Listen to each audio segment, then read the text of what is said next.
It's a bittersweet privilege to be taking Endeavour on its last flight, delivering the last major piece to the ISS.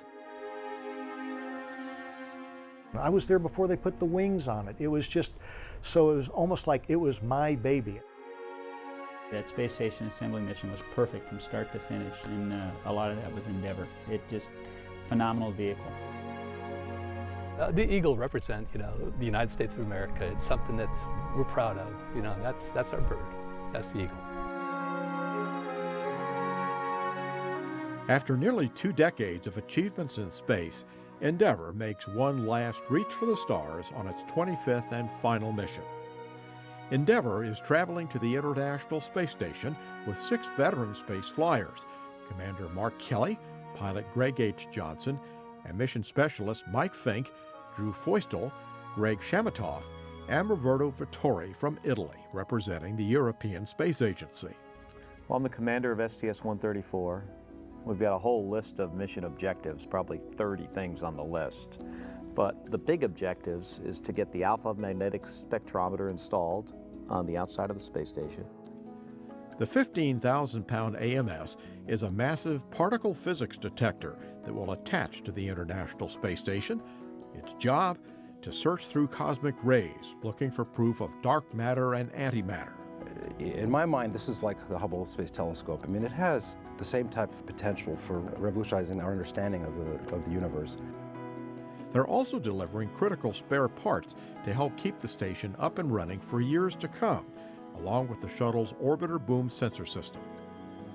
Feustel, Fink, and Chamatoff will rotate through 4 spacewalks, the last performed by shuttle crew members for the remainder of the space shuttle program. And when Endeavour makes its final touchdown on the runway, it will end a storied flying career for the youngest of NASA's shuttle orbiters.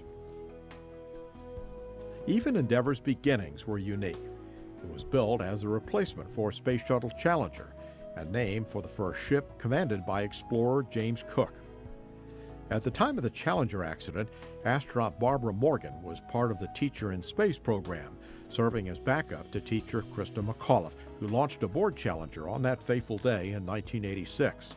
I think Endeavour in particular, because she was named by school children all over the country, that really shows a carrying on and a moving forward, and how open-ended and never-ending that future can be. Like all shuttle orbiters before it, Endeavour was built by Rockwell in Palmdale, California. That's where astronaut Bruce Melnick's bond with Endeavour began. My first job as an astronaut, even before I was a qualified astronaut, was to represent the astronaut office out in Palmdale, where Endeavour was being built. So I got to see her being built from scratch to finish, got to see the wings put on, and it's amazing. The nation's brand new space shuttle was delivered to Kennedy Space Center on May 7, 1991, exactly 1 year before its maiden flight. It was great to see Endeavour come in. We knew why it was coming, because it was replacing Challenger. So it was going to be the new fleet leader and the new kid on the block. Melnick was on Endeavour's first flight, STS-49. The 7-person crew faced an ambitious 8-day mission to repair the stranded Intelsat 6 satellite. I'll never forget when Dan Brandenstein, who was the chief astronaut at the time, asked me if I wanted to be on the first flight of Endeavour. I mean, you could hear me hooting and hollering, because that was going to be the premier mission at the time. Endeavour made history again during the last shuttle mission of 1993, when 7 astronauts upgraded the Hubble Space Telescope and improved its vision. It was an extremely complex flight, involving 5 back-to-back spacewalks. And in the end, all the hard work paid off. The telescope's new second-generation wide-field and planetary camera beamed back grand images taken with dazzling clarity. And Endeavour helped to carry the load in the construction of the International Space Station, including the very first shuttle flight to the fledgling outpost, STS-88. Endeavour delivered the American Unity module, and astronauts connected it to the Russian Zarya module already in place, and the station was born. Kennedy Space Center Director Bob Cabana commanded that cornerstone flight. I have to admit, because I got to command Endeavour on that first space station assembly mission, I'm a little partial to Endeavour. But less than 3 years later, the nation was stunned by the terrorist attacks of September 11, 2001. On December 5th, all eyes turned to Kennedy Space Center, where Endeavour waited to make the first flight after the tragedy. Mike, first we'd like to say thank you to the entire KSC team for getting Endeavour in great shape. And secondly, from the entire crew, we're all well aware that for over 200 years, and certainly over the last 2 months, freedom rings loud and clear across this country. But right here and right now, it's time to let freedom roar. Let's light them up. 1, we have booster ignition and liftoff of the Space Shuttle Endeavour, pushing our goals skyward using our station in space. Endeavour lifted the nation's spirits with a spectacular launch at the twilight's last gleaming. After 2 more flights, Endeavour entered an extended downtime for planned maintenance and upgrades, including the new glass cockpit and a global positioning system for landing. I think the missions you remember the most are the missions that were the toughest to get there, but we met our goals on the way. You know, we powered up in time after coming out of a major power down period and the major upgrades with the glass cockpit. The newly upgraded orbiter returned to service in August 2007 on the STS-118 mission. Morgan flew as a mission specialist and recalls watching an orbital sunrise. So I looked back up the horizon again, and there was a crescent moon. And it literally seemed, even though it's not this easy to do, but it literally seemed all we had to do was yank on the tiller, take a right turn, and sail straight to the moon. And that's when I really understood how natural and how right space exploration, human space exploration is. And Endeavour played a big part of that.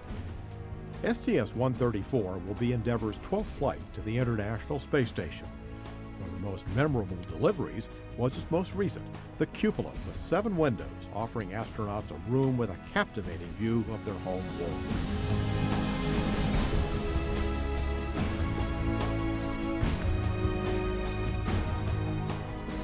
After 30 years, the shuttle program is coming to a close.